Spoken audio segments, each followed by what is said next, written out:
अस्सलाम वालेकुम students, welcome to my YouTube channel LWR। Students, जैसा कि आप लोग जानते हैं, हमने चैप्टर नंबर 11 के न्यूमेरिकल्स कुछ स्टार्ट किए हुए हैं, जिसमें आज हम न्यूमेरिकल नंबर 4 इम्पॉर्टेंट है डिस्कस करने जा रहे हैं। एज अ शॉर्ट क्वेश्चन भी पूछा जा सकता है ये। और स्टूडेंट्स, कुछ इस तरह के न्यूमेरिकल्स इसलिए भी इम्पॉर्टेंट हैं क्योंकि ये इनका जो सॉल्यूशंस है वो भी टर्म शॉर्ट होता है और सिंपल होता है। तो न्यूमेरिकल नंबर 4 की हम स्टेटमेंट कुछ इस तरह से देखते हैं। क्या कहता है? Thermodynamic system undergoes a process in which its internal energy decrease by 300 joule। मतलब इंटरनल एनर्जी उसकी क्या हो रही है? डिक्रीज कर रही है 300 joule। if at the same time 120 joule of work is done। जब इतनी एनर्जी डिक्रीज कर रही थी तो साथ वर्क डन हो रहा था, वो 120 joule of work is done on the system पर डन किया जा रहा था work. Find the heat lost by the system. और स्टूडेंट्स याद रखें, work done on the system हो रहा है।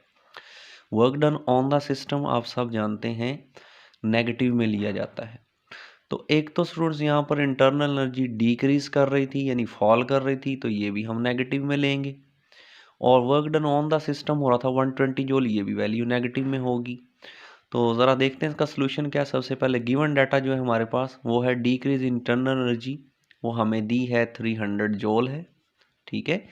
और work done on the system वो हमें 120 जूल है, नेगेटिव साइन लगेगा। अभी मैं बता के हटाऊँ, इंटरनल एनर्जी डिक्रीज कर रही है, डिक्रीज के लिए negative sign. Work done on the system है, work done on the system negative होता है। Heat lost by the system क्यों हमने कैलकुलेट करनी है ये।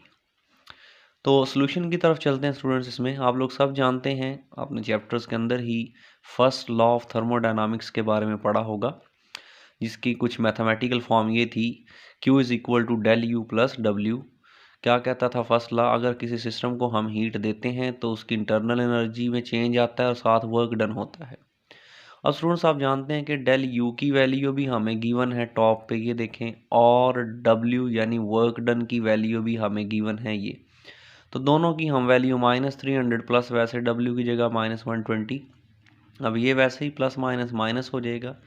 अब इन दोनों को अगर हम करते हैं ऐड तो हमारे पास 420 जूल नेगेटिव में हमारे पास ये हीट आएगी। और स्टूडेंट्स नेगेटिव में साइन मींस यहाँ पर नीचे लिख भी दिया, negative sign show that the heat is lost by the system, यानी कि नेगेटिव साइन यहाँ पर शो कर रहा है। ऊपर भी उसने बताया, ये देखें, find the heat lost by the system. तो नेगेटिव साइन यहाँ पर यही हमें बता रहा है कि सिस्टम क्या कर रहा है, हीट को लॉस कर रहा है।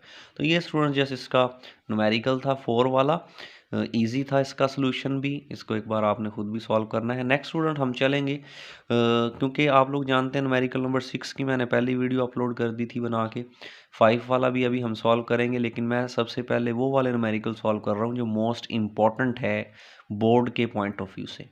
तो इससे नेक्स्ट हमारे पास स्टूडेंट एक न्यूमेरिकल हम जो डिस्कस करने जा रहे हैं वो 7 वाला है। और 7 वाले न्यूमेरिकल में हमें क्या कहता है, a mechanical engineer develop an engine working between 327 degree and 27 degree, claim to have efficiency of 52%, does the claim correctly। अब क्या कहता है, एक इंजीनियर था, मैकेनिकल कोई इंजीनियर था। आप लोग भी बहुत से स्टूडेंट्स इंजीनियरिंग कर रहे हैं यहाँ पर FSC, आप लोग भी ऐसे इंजीनियर बने। कहता इंजीनियर था, उसने हाई टेम्परेचर से यानी सोर्स से इतनी ही डिग्री सेंटीग्रेड टेम्परेचर था उसका, वहाँ से हीट ली उसने।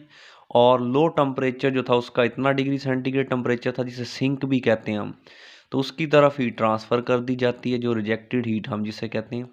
और उसने क्लेम किया, यानी दावा किया उसने कि वो जो इसने इंजन बनाया उसकी एफिशिएंसी 52% थी। अगर इतना इतना टेम्परेचर लें, हाई टेम्परेचर मीन सोर्स का टेम्परेचर इतना, लो टेम्परेचर मीन सिंक का टेम्परेचर इतना लें, तो कहता है एफिशिएंसी इतनी आई थी।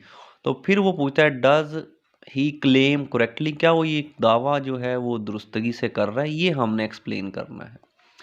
तो स्टूडेंट्स यहाँ पर गिवन डाटा जो है, सोर्स टेम्परेचर जिसे मैंने अभी बोला है T1, वो है हमारे पास 327 डिग्री सेंटीग्रेड। अब हम जानते हैं टेम्परेचर का यूनिट केल्विन है, तो इस 327 डिग्री को केल्विन में चेंज करने के लिए 273 इसमें क्या कर देंगे, ऐड। तो इनको ऐड करें तो स्टूडेंट्स हमारे पास 600 डिग्री सेंटीग्रेड केल्विन में, ये T1 है, high temperature mean source temperature. उसके बाद स्टूडेंट्स हमने सिंक टेम्परेचर जिसे लो टेम्परेचर भी कहते हैं, वो ऊपर गिवन है 27 डिग्री सेंटीग्रेड, इसे भी केल्विन में लाएंगे, 273 इसमें ऐड कर देंगे। ये देखें जब 273 इसमें ऐड करेंगे तो ये 300 केल्विन में आ जाएगा। ये लो टेम्परेचर है जिसे सिंक भी कहते हैं हम। तो क्लेम एफिशिएंसी उसकी क्या थी स्टूडेंट्स, उसकी क्लेम एफिशिएंसी थी 52%। और हमने क्या कैलकुलेट करनी है, एक्चुअल एफिशिएंसी देखना चाह रहे हैं कि इतनी आती भी है कि नहीं। अगर इतनी आती है तो हम कह देंगे क्लेम उसका ठीक है, अगर इतनी नहीं आती तो उसका क्लेम फिर रॉन्ग होगा। ये तो ईटा से हम ये एफिशिएंसी को क्या किया करते हैं, रिप्रेजेंट किया करते हैं। ये ईटा हमारे पास एक फैक्टर है।